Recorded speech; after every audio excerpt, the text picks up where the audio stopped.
রান্নাঘরে সবাইকে স্বাগতম। আজকে আমি হাঁসের মাংস করে দেখাবো। হাঁসের মাংসটা এবার কেটে নেব।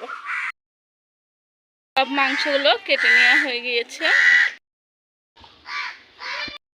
মাংস টুকরো নেওয়ার জন্য কেমন করছে দেখুন। মাংসগুলো পরিষ্কার করে জল দিয়ে ধুয়ে নেব।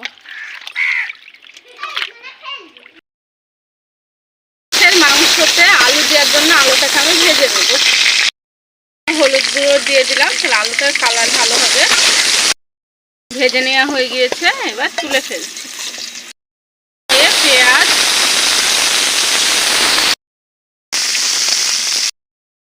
পেঁয়াজটাকে হালকা ভাজা ভাজা করে নেব।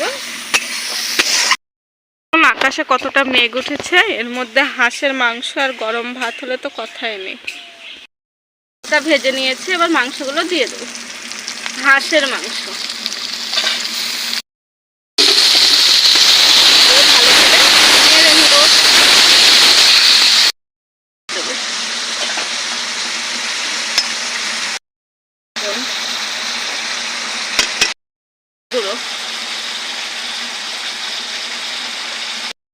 আরও নেড়ে নেবো ভালো করে।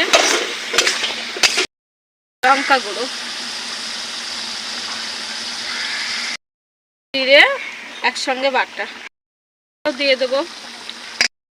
মাংসটাকে আমি সব মশলা দেওয়া হয়ে গিয়েছে, এবার ভালো করে কষিয়ে নেব।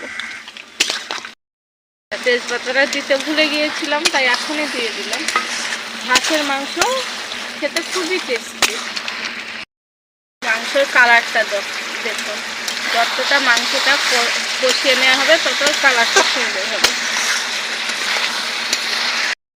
আমি মাংসটা কষিয়ে নিয়েছি, কালারটা দেখুন কতটা সুন্দর হয়েছে। এবার আমি যে আলুটা ভেজে রেখেছিলাম আলুটা দিয়ে দেবো। আবারও আমি কষিয়ে নেব।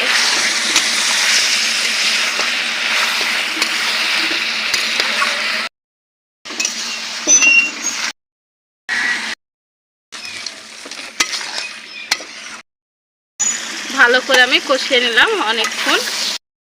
টেস্ট করার জন্য আমি আবার 2 টুকরো তুললাম, তো জল দিয়ে দিলাম।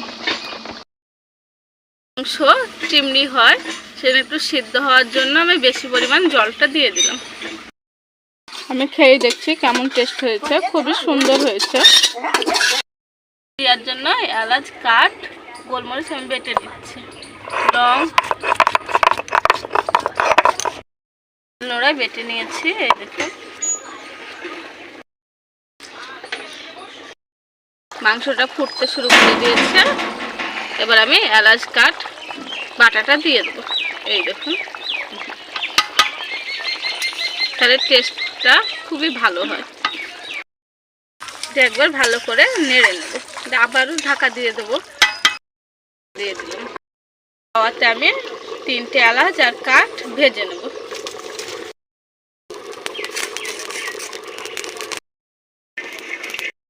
মাংস নাই হতে মেহেক খেতে শুরু করে দিয়েছে দেখুন।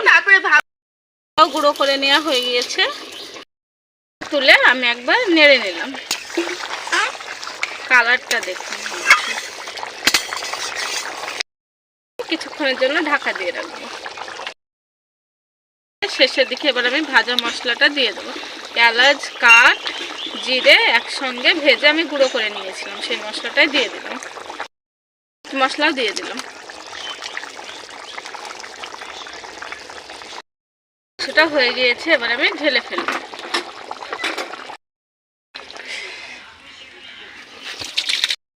মাংসের রেসিপিটা যদি ভালো লাগে লাইক কমেন্ট শেয়ার, চ্যানেলটিকে সাবস্ক্রাইব করুন।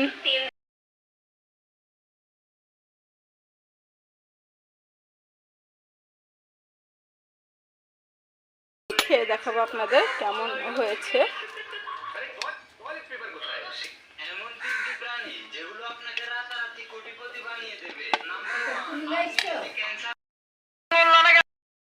খেতে শুরু করে দিয়েছে। কেমন হয়েছে মেহে? খুবই ভালো।